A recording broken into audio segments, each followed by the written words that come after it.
If a person wants to leave, baby, let them lose you. You was never theirs because you was always your own.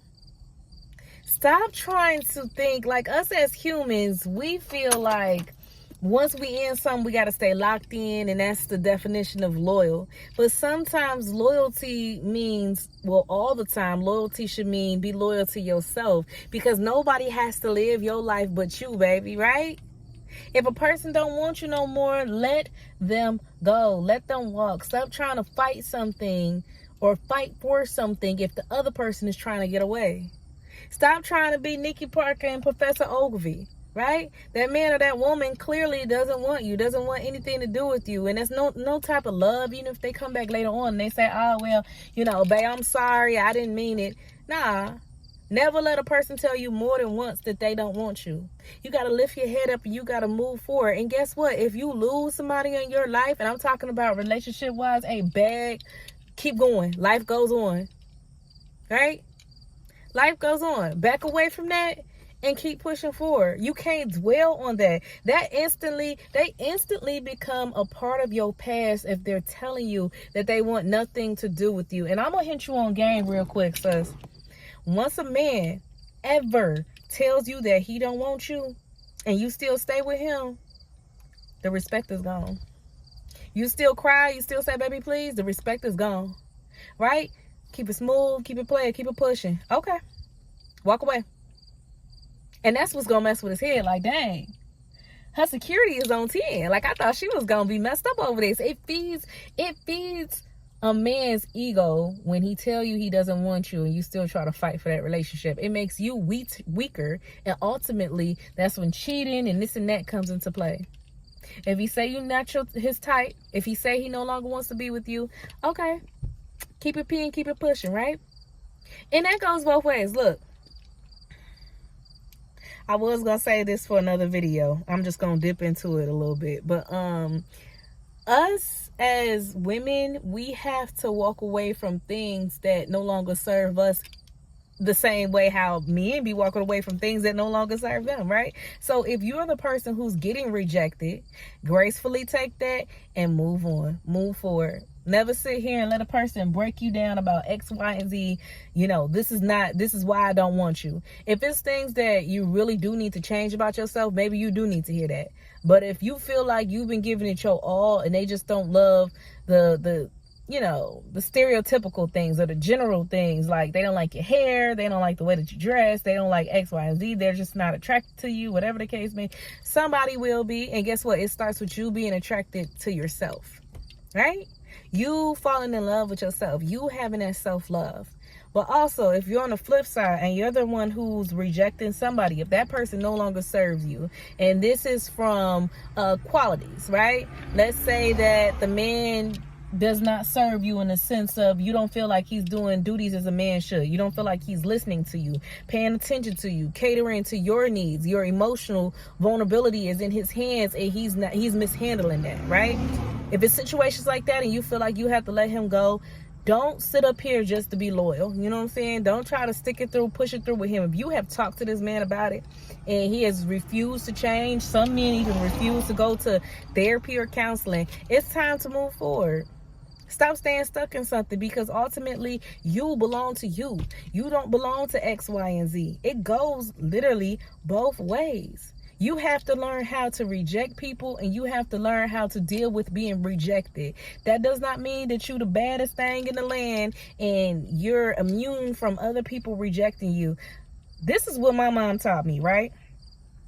If you have complaints about a man, don't be surprised if he has complaints about you also. And you have to be open to listening to that, right? You have to be open to trying to see, if you confront a man about, oh, well, I don't like how you do X, Y, and Z. I think you should be more handy around the house. I think you should do this and that. If you're telling him the qualifications that you feel like a man should be, don't be surprised if he turn around and say, well, while we on this subject, babe, I feel like you should cook a little bit more. I feel like you should X, Y, and Z this of a woman. I feel like, you could tidy up a little better.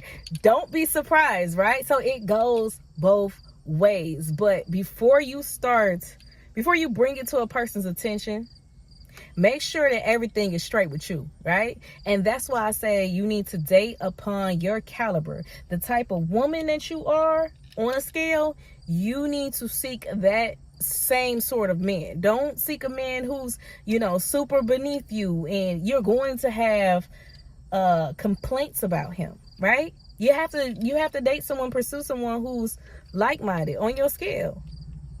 Right? Am I right or am I wrong? Let me know. You have to date someone who's similar to your mindset. And that's why you date for love, not just for attention. Ooh, that's a word. Are you ready to catch it? Catch it. You have to date for love and not just for attention. A lot of people get lonely, and that's where they find a spouse, out of the stage of being lonely. You had your heart broken by your ex. He had his heart broken by his ex, and now y'all trying to fit together and see what y'all can do. Right? But then when you guys are healed up from your ex, and y'all, like, too much time has passed to talk about your exes, and it's like, okay, now it's really just me and you. The problem is a lot of people get bored, right? It was cool when, I was talking about my ex and you was helping me through that shabam, and you was talking about yours, and we was loving each other like, screw it, we just gonna love each other. Ain't no love out here. But now that we can't vent to each other no more about our exes because it's gonna be disrespectful and weird, we're together and we ain't really got nothing in common. We together and we ain't really got nothing to talk about. Our exes were the only thing in common. Our pain, our trauma was the only thing in common. And now we just sitting here and we healed. What do? Because now that I'm healed, I want to go for a person on my caliber that I feel like I really deserve.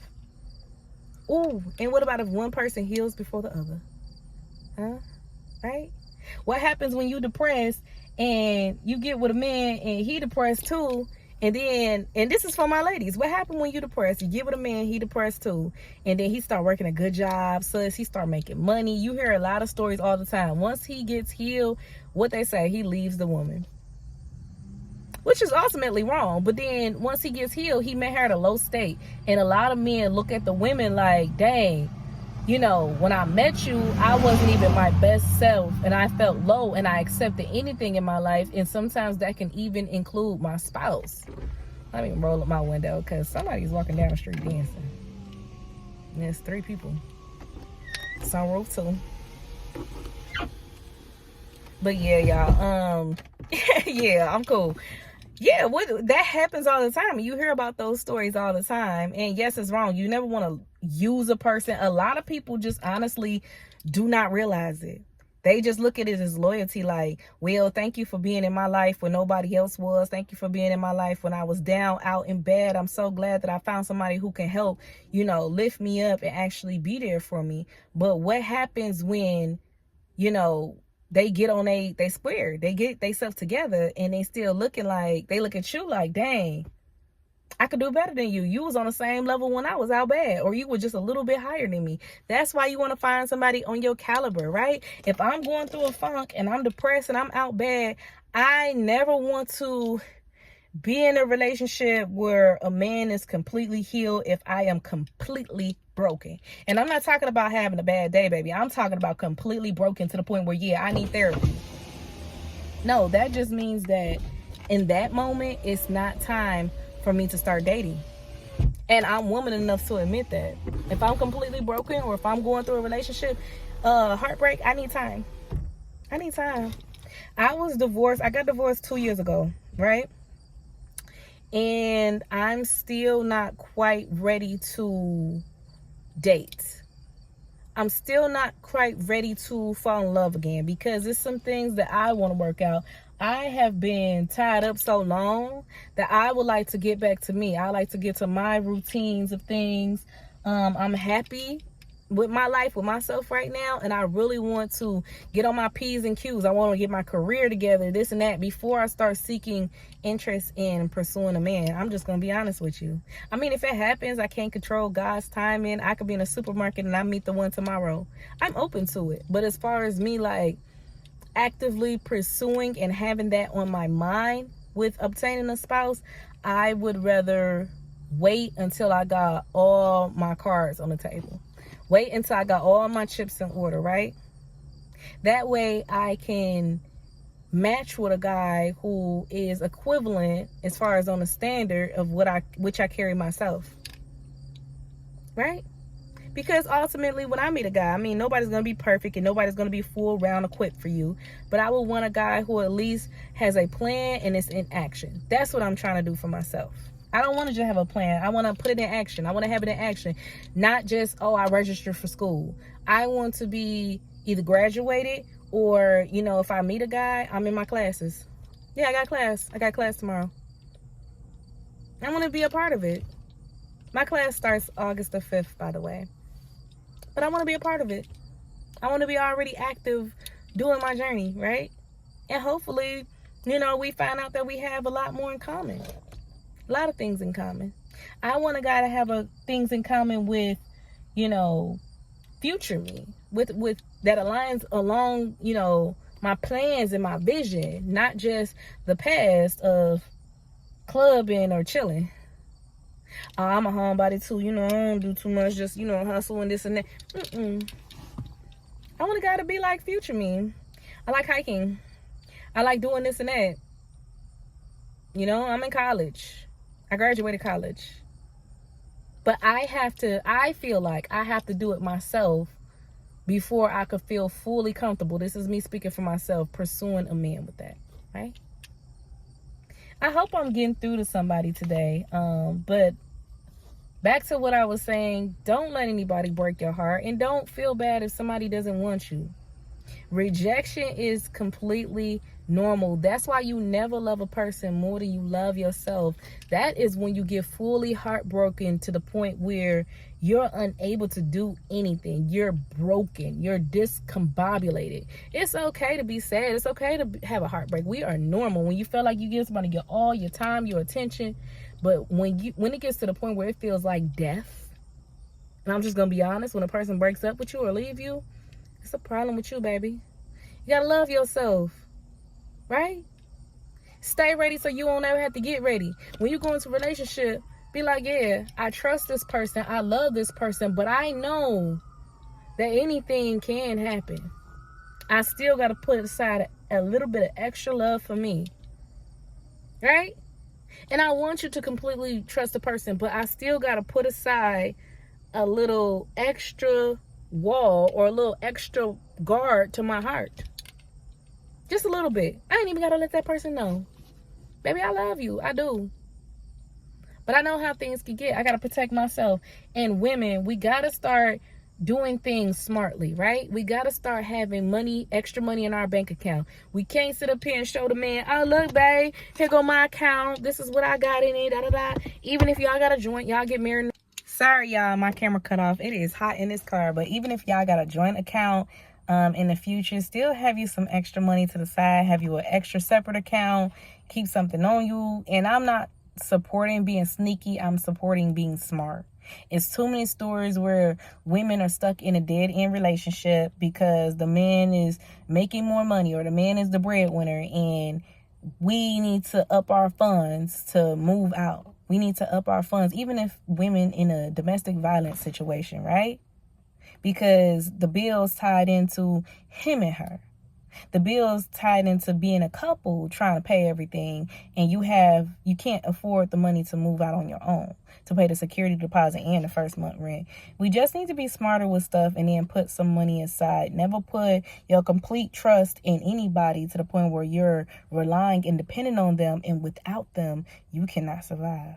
That's all I'm saying, if you understand what I'm saying. You guys, please be sure to like, share, comment, and definitely subscribe. Most importantly, subscribe. It really helps my channel grow, and it lets me know that you all are watching, and it will help me push out more videos. You guys, I am almost at 600 YouTube videos, and I've been doing this for a year now.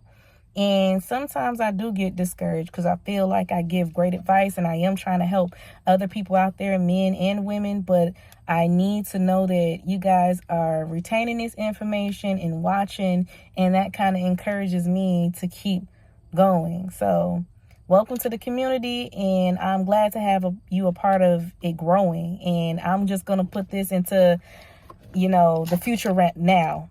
I know that the community is going to grow. I know that we're going to get thousands of subscribers, and I'm glad that you're here, right now, at this point where you could actually watch it grow and you could be a part of supporting it until it gets to, our end game, until it gets to our goal. By the end of this year, 2024, I would like to have at least 20,000 subscribers.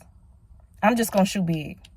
I already got 2K. I want 20K. I want 18 more thousand subscribers by the end of 2024. So we still got a couple of months left. We halfway through. And I love you guys. Thank you for watching. Comment down below and let me know if you have any more tips about, rejection and guarding your heart. And let me know if you have any video suggestion ideas for my next one. Love you. Bye.